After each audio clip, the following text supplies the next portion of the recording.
Record. Okay, it's recording now. Let's pause for about 3 seconds and then you start. Hi, everybody. This is Parthiv Shah. Good evening. I am in Washington, D.C., Maryland, suburbs of Washington, D.C., in Maryland, Germantown, Maryland.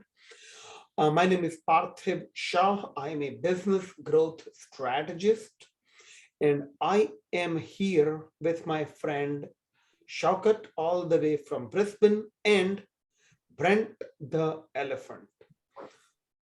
Me and my team provide sophisticated systems and processes that help you increase your revenue, save you time, and enhance your profits. Brent is here asking life questions, business questions to me and Shaukat, so Shaukat and I can have a chat with each other. Shaukat, you want to introduce yourself? Yes, so Shaukat here. This time I'm wearing my shirt correctly. Last 2 videos was inside out. There's my wife who told me, you're wearing inside out. I said, what do you mean? I'm not really doing these damn videos.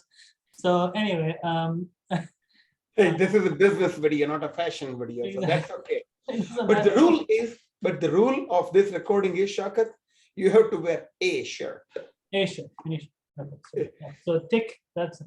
So my focus is multiplication on the value of the business. If your earnings EBITDA is less than 3 million and you want to partially or fully cash out by partnering, collaborating with others, similar in your situation, take advantage of the post-COVID economy. How do we cash out on your terms? That's the main thing, using marketing and other systems. So what was the question that Brent asked again? Do you remember? How can I grow my business by referral? Cool. So this is the third video. In the first video, we covered benefits of referrals, why business owners don't have a system for referrals, why customers don't refer automatically.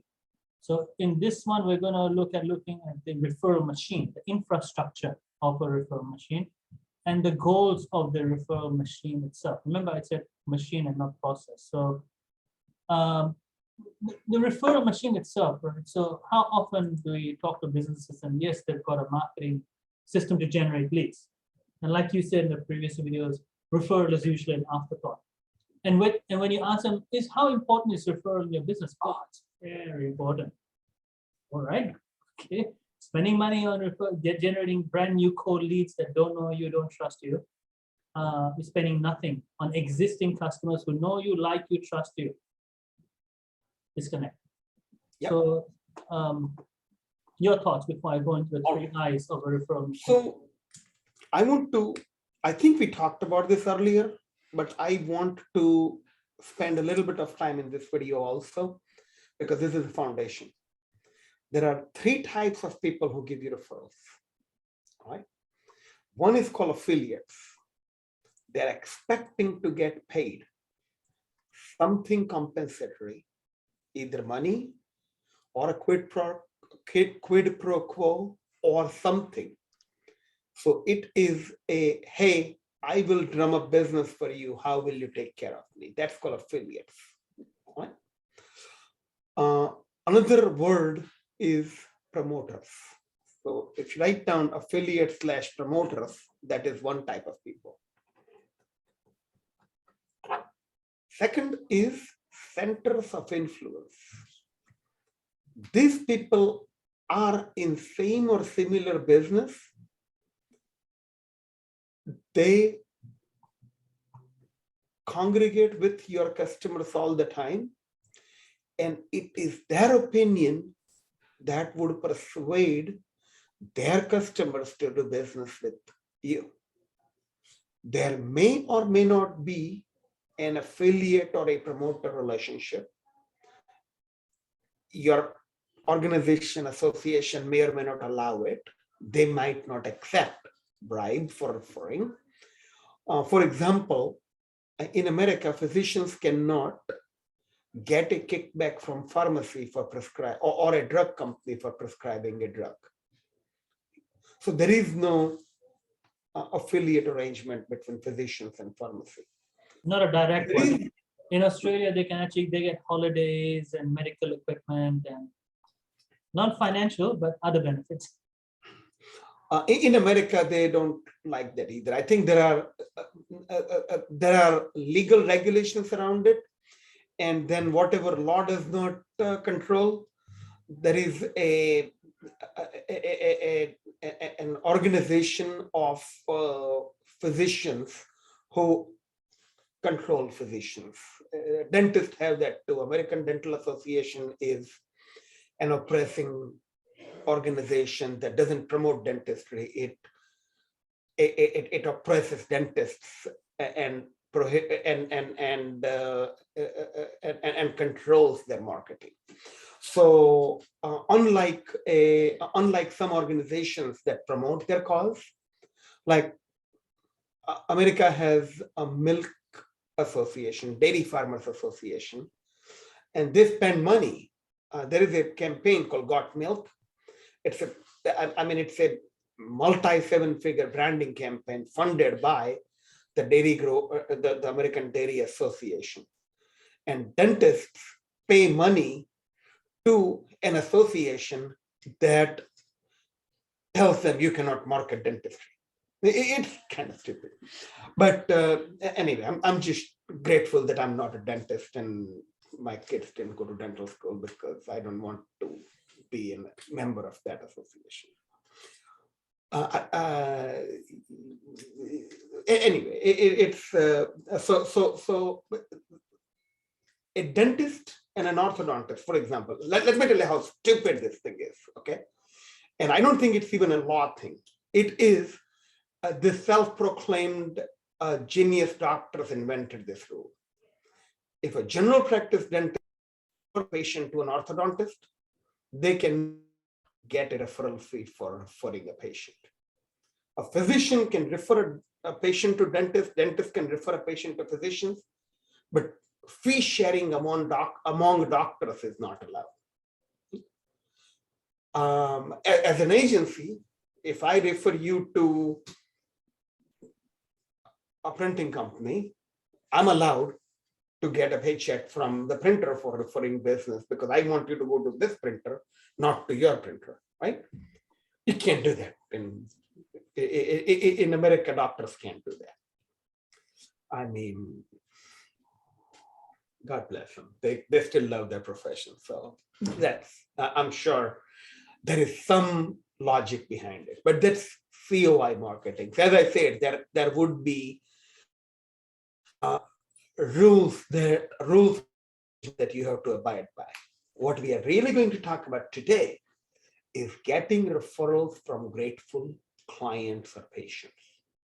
So the ritual and everything that we are going, the mechanics, everything that we are going to talk about today, the logistics, this is for the relationship between you and your client or you and your patient. So the first rule I would like to emphasize is, don't treat a grateful customer like an affiliate, promoter, or COI.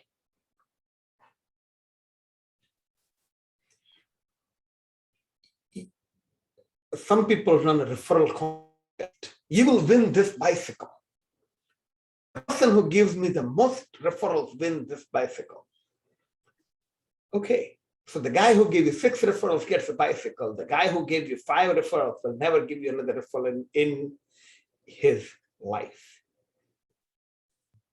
You didn't create 1 winner, you created 5 losers. So referral contest is an absolutely dumbass, stupid idea. If you know someone who is doing it, tell them to stop unless it's your direct competitor. Let them do that. Just everyone who didn't win will go away somewhere else. Okay, so that's one. Second, don't pay them off.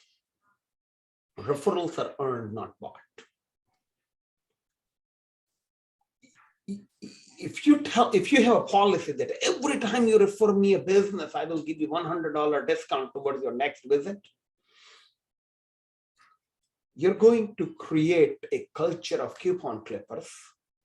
And the only people who refer you are people who care about that $100, and they will bring you price sensitive coupon clippers who will never ascend into a meaningful relationship.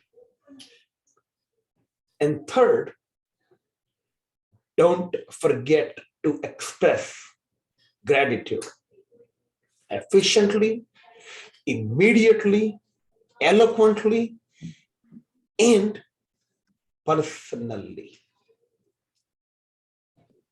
Don't automate, or that, well, you can automate to an extent, but the art of saying thank you is an art. Don't make a science out of it. Look, handwritten in a digital age goes a long way. Handwritten, no, doesn't have to be fancy. Yep. Thank you for So here's how. Yep. But I don't have time to do that. I'm really, really busy. I'm busier than most people. So here's how to do it, right? And I saw this on an airplane. A guy was doing it, sitting next to me. I'm like, I'm totally stealing that. As soon as we got to cruising altitude, he took out the briefcase. He had a stack of stamped envelope with handwritten address, with a card in it, with a sticky note that told him what to say. So his assistant lined everything up.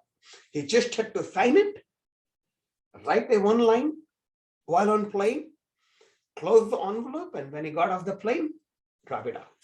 I'm like, oh, this is perfect. So I send out about 5 to 10 FedExes a day. Around 4 o'clock, my office manager would drop off the FedExes with the labels on it. All I had to do is open the envelope, write a personal note in it, close FedEx envelope, put the label on it, and drop it off at FedEx. So all the rest of the work, it's assembled, it has the right letter in it, it has everything there, anything that needs to be personalized, she does all that. So I would order FedExes in the morning. All through the day, I would do it. Around 3, 4 o'clock, she actually prints out my FedEx labels, puts them in a FedEx envelopes, and then so it can be partially automated, partially delegated. It's still systematic, right? And you're using your downtime. Yes. And for some people who might not travel, it could be while you're watching TV. It could be while there's commercials. Pick a downtime and just get it done. No. Why pick a downtime? This is work. Do it. I mean, I do it before 5 o'clock. If I have to send someone an autographed copy of the book, it's not a downtime activity. If this is not work, what is work? This is foreplay. This is relationship management. This is how you get customers. And how can you not hand sign your books? How can you not? Well, we got all types of people. There's always an excuse. I don't have time. Well, fine. You should have time while you're watching TV. And if that show is so great, there must be commercials, right? Fine, you have time. That's the bottom line. Now, if you don't think referrals are important, okay, right? That's another story. But there's plenty of time outside, before, during, after your business, work hours, if you want to call it, that you can do. And you give the I understand that a surgeon would not want to do, if you have back-to-back surgeries in between 2 operations, you have time to eat a donut, but you don't have time to sign a thank you card. I get it. I mean, I understand the fatigue part, right? I understand that you don't, I mean, there are only so many hours in a day. All I'm saying is, this is a income producing activity. This is work. Don't take it lightly. That's all I'm saying. 100%. Totally agree. And that's the main thing. Yeah. Okay. So you talked about promoters, centers of influence, clients, patients. You suggested don't do a contest, otherwise you get coupon clippers. Or actually, no, don't pay them off. You get coupon clippers. If you do a contest, you get 1 winner and 5 losers. And express your gratitude. even if you're on an. So remember those dumb association executive sales prevention rules? They also would agree. This is one place where I agree with them, that you cannot pay your patients to give you referrals. You cannot you cannot bribe your patients into giving you referrals. So that is one place where my heart is in an alignment with those morons. They're probably concerned of conflict of interest, right?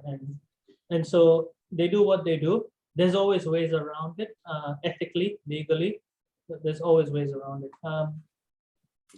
Any other points did you want to bring that before we go into the referral machine? I have no opinion on the whole conflict of interest thing. Remember, my job is not business administration, compliance, or oversight. Exactly. My job is to find money. I'm a rainmaker. I am the guy that needs to be controlled by the regulatory authorities.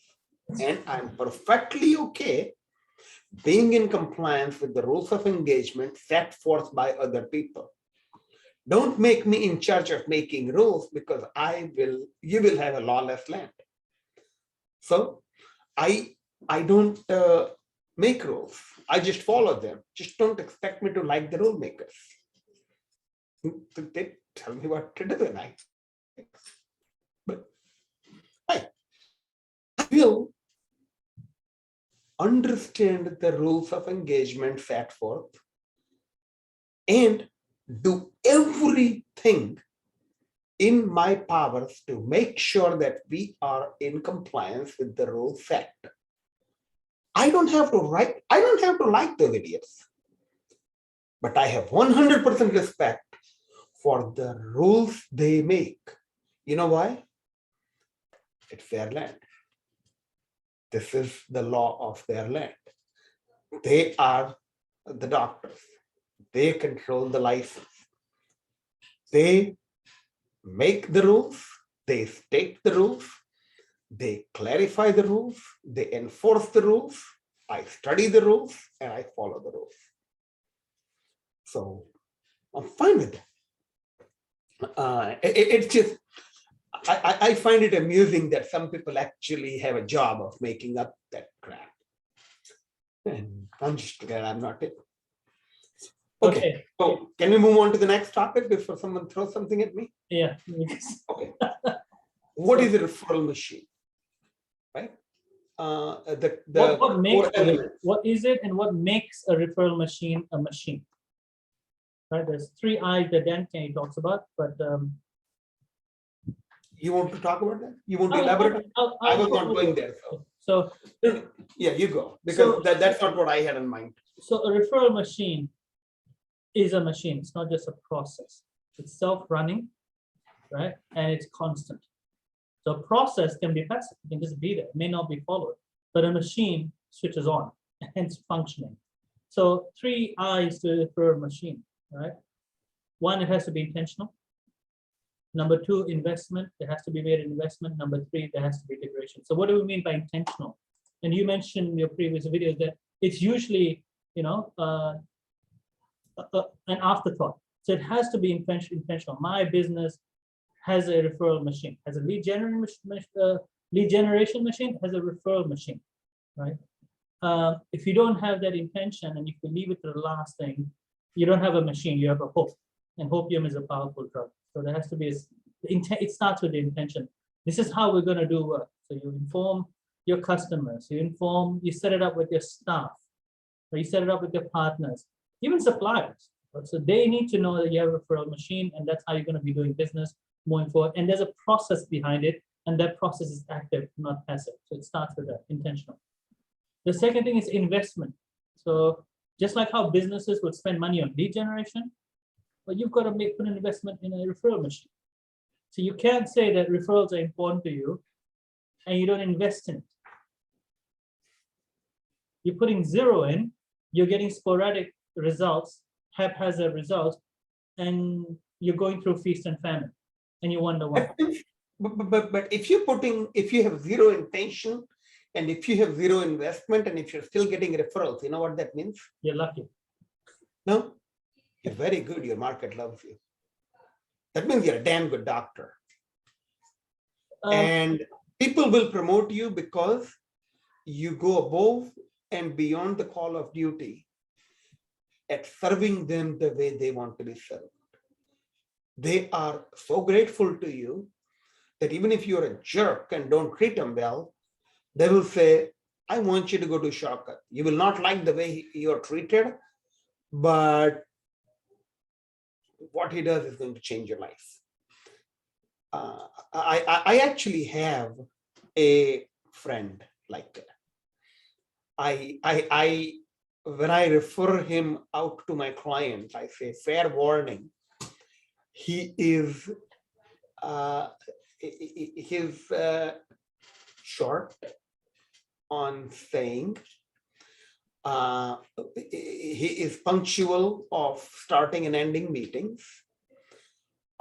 He talks sometimes, he barks sometimes. Even his smiles are rehearsed. It's like going to an ATM. But the guy's a genius. You will absolutely love the results he produces. He will make you money.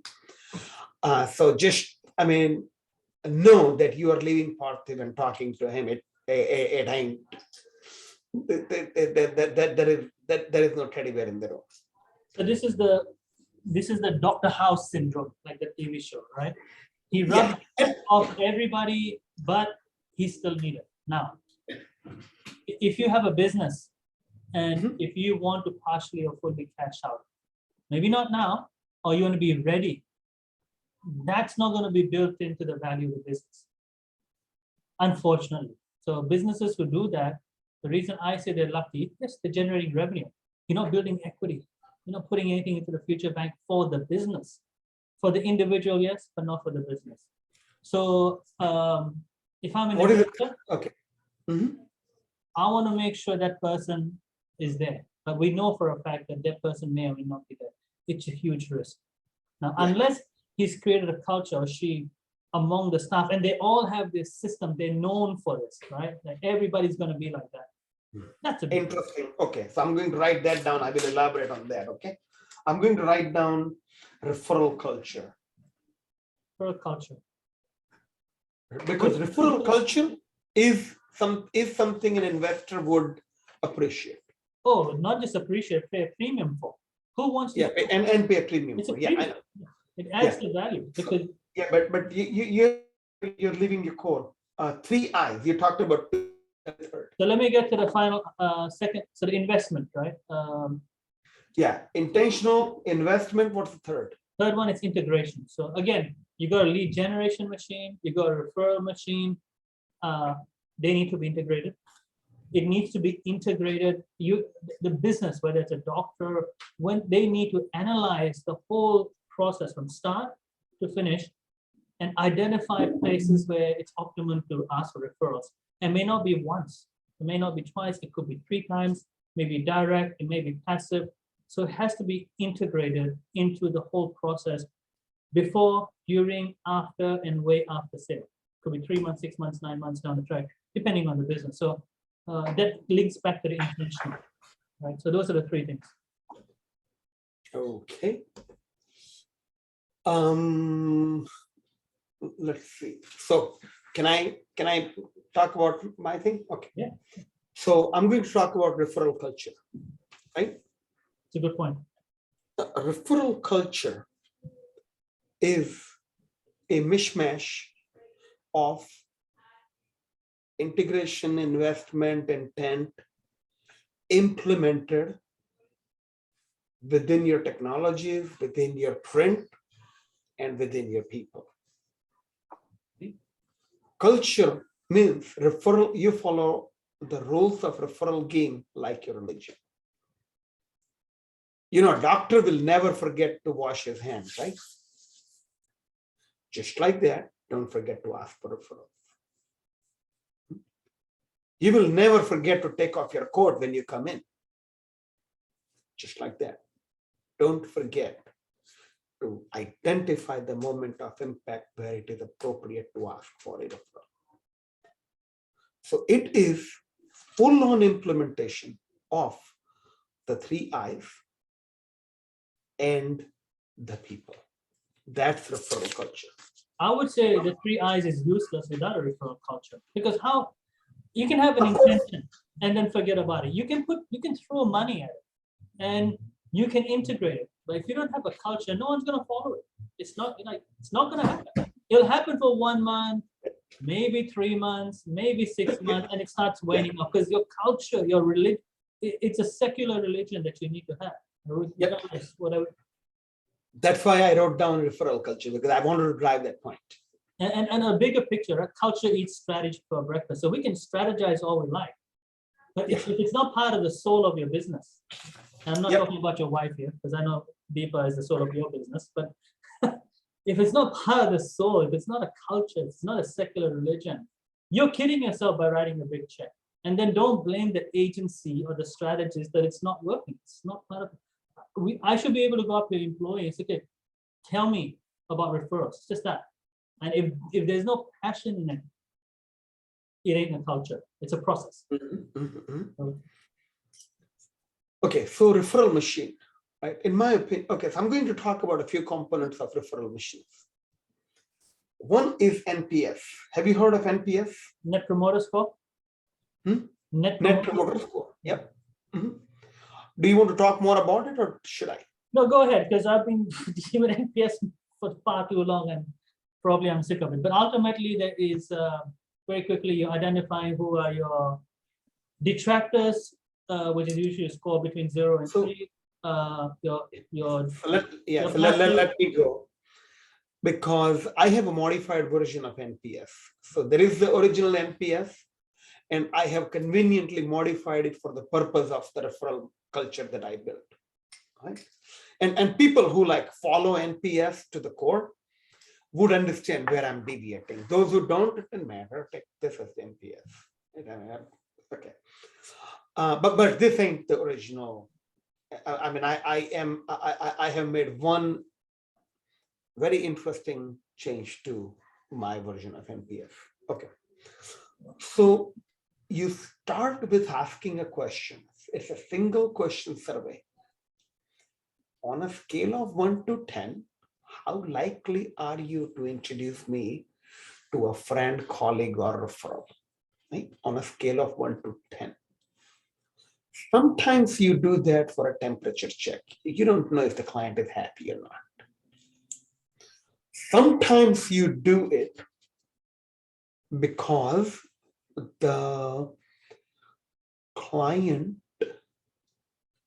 is unhappy and you want them to come out with the truth and you want to face the music before it's too late. Sometimes you want to call a milestone or an end of the project, and say, we are done. And sometimes you're genuinely asking them for a referral. So we are talking about now using the NPS survey for the purpose of asking for referral, because we are sending it to someone who we believe should be happy. So on a scale of 1 to 10, how likely you are to introduce me to a friend? They will either respond or not. If they do, they will give you 1, 2, 3, or 4, 5, 6, 7, or 8, 9, 10. Right? I call 8, 9, 10 promoters. I call 5, 6, 7 neutrals, and I call 1, 2, 3, 4 detractors. If someone gives you 1, 2, 3, 4, say, oh my God, what did I do? Whatever you do, don't talk to anybody else about me. Let me fix it. It is unacceptable score, and I must have done something to piss you off in a meaningful way, so you will feel 1, 2, 3, or 4 about me. You are a ticking time bomb. You're going to go to Yelp and write something nasty about me, right? If someone gives you 5, 6, 7, you send them an email saying, okay, thank you. Appreciate your feedback. What can we do to earn a better grade? How may I serve you better? You're basically indifferent. And those who give you 8, 9, or 10, they are your promoter. You say, thank you, thank you, thank you, thank you, thank you. What can, who do you want to introduce me to? And where can I send you a packet of information? Right. So that's a promoter. So that's the NPS survey thing. Another technique, and this one I learned from, look, behind you, there is some Australian wildlife. There is a big tiger. That's my cat. We have them in America too. Do you think you get a kangaroo there too? Huh? Do you have kangaroos come over there too? No, not here. But in where my mom lives, yes. Sometimes there's a few of them on the road. They feel comfortable because it's opposite the reserve. We're not opposite the reserve. Okay. But that's our cat. Acting like a tiger. Okay. All right. So second thing is, this is a technique, not a tool. Okay. It's called gently solicited referrals. So the patient has asked you, patient has profoundly thanked you, you are done with the treatment, or you have reached a milestone where they are clearly visibly happy. You can sense gratitude in their eyes, in their body language, in their tone of voice, right? Every doctor would know when a patient says gratitude, right? And a common instinct is, I'm just doing my job, don't take it, right? Downplay it. Don't downplay it. You want to amplify it. You want to have that conversation. Thank you, thank you, thank you. When they are in that moment, don't ask for a bloody Google review. Okay. This is too precious of a moment to ask for, to waste it on a dumb 5-star review. Okay. This is where you express gratitude. Thank you for allowing me to take care of you. You booked an appointment. We worked together to figure out what we were going to do. You accepted the treatment. You paid for the treatment. You booked the appointments. You showed up on all appointments. You were never late on them. The operation, the surgery went without a hitch. You are healing. I'm so blessed that this went so well, and you are one of my success stories. If I can grow my practice by cloning patients like you, I would want to hit that clone button all the time. See, I can clone you. You can.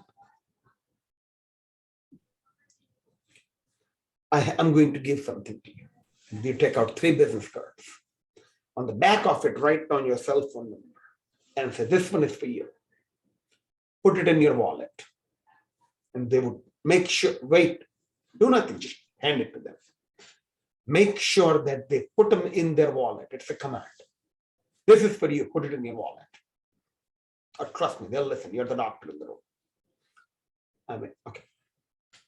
It has my cell phone number. I have been giving away my cell phone number to patients for 2 decades. No one has ever abused that privilege. If you feel that you need to reach me, text me or call me. I'll call you back when I'm available. It bypasses the whole circus. You and I, this is for us. It's for emergency. If you feel that you have to have your doctor with you because you're developing complications or whatever, sometimes you can have an anxiety. This is how you reach me.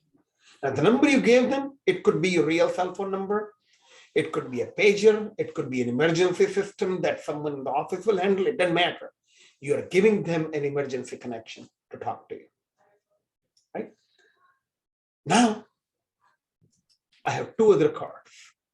And then you hand them the pen and 2 cards. Right? You hand them the pen and you hand them 2 cards. And say, if you can think of 2 people who could benefit from working with me, who would that be? Write down their first and last name. Some water, I'll be right back. Turn around, walk away from them. Go get a water. Here's what happened. You just did something that doctors normally don't do. You gave them the cell phone number, or do something equivalent of that if you're not a doctor. But you did something extraordinary that they were not expecting, and they were already in a state of gratitude. You pushed them over the edge. Right? Second, you gave them 2 business cards that they're staring at and a pen in their hand. They're now alone and they know that you will be back in less than 2 minutes because you went to get a bottle of water. They have to come up with 2 names, otherwise they are, it's socially inappropriate to not put the name. So now when you come in with a water bottle, don't sit in front of them, go around them, look over their shoulder and see whose names they wrote. If they didn't write anything, don't push. Let them have the pen and say any questions. If they wrote somebody's name, look at the paper, squint if you have to, and say Nancy Sullivan, John McLaughlin. Question 1, do they know each other? No. Okay. How do you know Nancy? Oh, she's my neighbor. So get the backstory. When you tell Nancy about me, what are you going to say? Why do you think Nancy would benefit from working with me? How do you suppose I can help Nancy?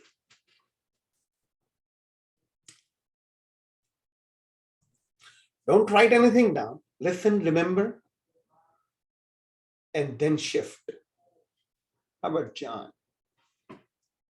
You don't even have to repeat the question. They will just start talking. And then what you say is, let me give you a couple of packets. And we'll get into the Shaukat packet, and I'll show, in the next video, I'll show you what you can give to someone that they can give to Nancy and John. So that's basically the referral culture. So this is so that's part of referral culture. Now, can I change subject? Just wondering, so that's a medical example. What about business to business? Same thing. Same thing. I use exact same. I use exact same. And people who are not, especially in a digital age where we may not be there and then talking to a person after a transaction is completed. That's okay too. Language is the same. Here, let me send you something that a friend and copy me out. I'm glad you mentioned that. Let me send you something, right? That's the key thing. Let me send you something. And basically it's the same thing in a written form. Yes. So I have if you want to refer something to me, Shaukat, if you have someone that you want to introduce me to, I'll send you my biography that you can copy paste and send them a link to ParthivLovesReferrals.com. That's it. Yeah. That's all the heavy work, which is part of the goals of a referral machine. Did you want to talk about that, or did you want to? No. I'm going to do 3 steps to getting an to referrals. Like there are 3 main components. 1, make someone agree to give you referral. 2, make sure they actually find the right person and make an introduction. And 3rd, express gratitude. Yeah. And send a warm welcome to the person who is coming into your life. All of this are very important part of your referral culture. So let's talk about, I'm trying to wind down. We have been here for about more than 35 minutes. Right. Did you want to So- talk about the goals of referral machine in this video or the next one? Because that's probably the last. Yeah, I have that. That's what I'm getting to now. Okay, cool. So what did you say? What did you want me to talk about? So we've kind of alluded to it, right? But clearly specify what are the goals, not the benefits. What's the objective of the referral machine? What should the referral machine should be doing? Sure. The outcome of it, apart from the obvious, right? The obvious is get more referrals. Well, the goal of a referral machine implementation is 1, get growth, right? 2, it increases the lifetime value of the customer who's giving you referrals. 3rd, it shortens the sales cycle. 4, it does and improves your brand value. And 5, it elevates your status in the eyes of prospects who don't know you. So these are the reasons why you want to have a systemic, well-oiled machine that is in charge of acquiring referrals. That was my last tip. So a couple more points. So top of consciousness, right? So it should be top of consciousness for customers, clients, patients. If you have called a prayer, but if you know you have a good, decent referral machine, if now your patients and your clients are starting to work within that system, right? So the referral machine is not bringing top of consciousness, top of mind, and you alluded to that. You know, the whole, all right, wow, Parthiv is asking me, probably get a box, so they can see there's some thought behind it. So it becomes top of mind for them, right? It's not just Parthiv saying, hey, who do you know? No, okay, all right, thank you for coming. That doesn't show top, that won't create top of mind. It's not important to Parthiv, right? So it's not important to the patient. The other example you gave, and I'm just going to distill it, is the ease of doing, right? Again, the referral machine needs to be easy. So you've given your phone number, that's one example. You've given the card, you walked away. Now, if they don't put any names, you're going to follow up. And what are you going to follow up with? You're going to follow up with these maybe books, Parthiv referrals. It has to be easy for a client, patient. So even if they don't give names up front, they know on the business card or on the email, hey, you need help with X, go to this link. I've used them. They've got some important, valuable information, videos, etc. Videos we're creating, and maybe it's for you, maybe it's not. So now it's easy. It's not a high threshold.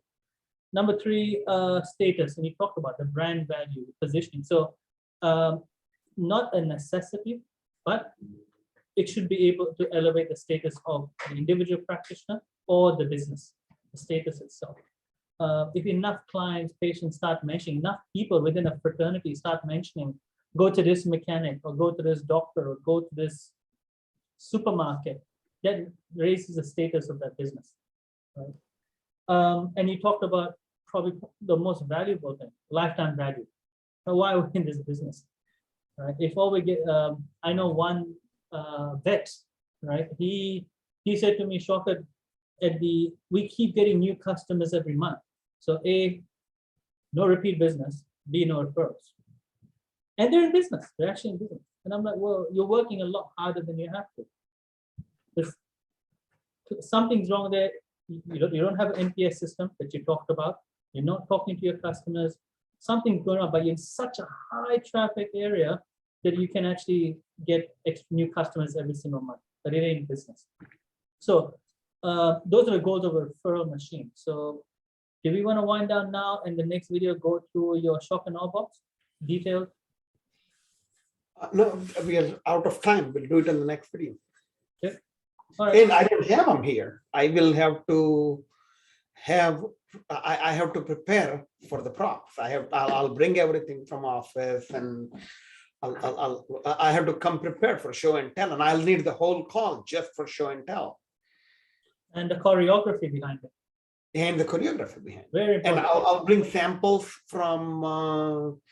So let's see. The next time we are recording is during. It's interesting. You booked it during normal business hours for me. That's a So we could standard. do it from office. We'll just I'll- change it. I'll- We'll change it. Yeah, so we could do it in the office. We can Next time. change it. So I have everything.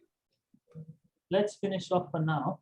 And Yes, so let's end this episode now. And next time, let us shoot from my office. And I can have not just my systems. I have, in my office, I have like 300 Shaukat packets. So we can look at some other people's Shaukat also. that'll be good, because then they'll be, what you want is not the tactical side. What is the thought process behind the shot, and what each element has to, what's the purpose of each element, right? So, okay. Yep. Let's- It actually would be a fun video to shoot. We can have an unboxing event. I will have someone from my staff with me. We will actually open and see other people's Shaukat.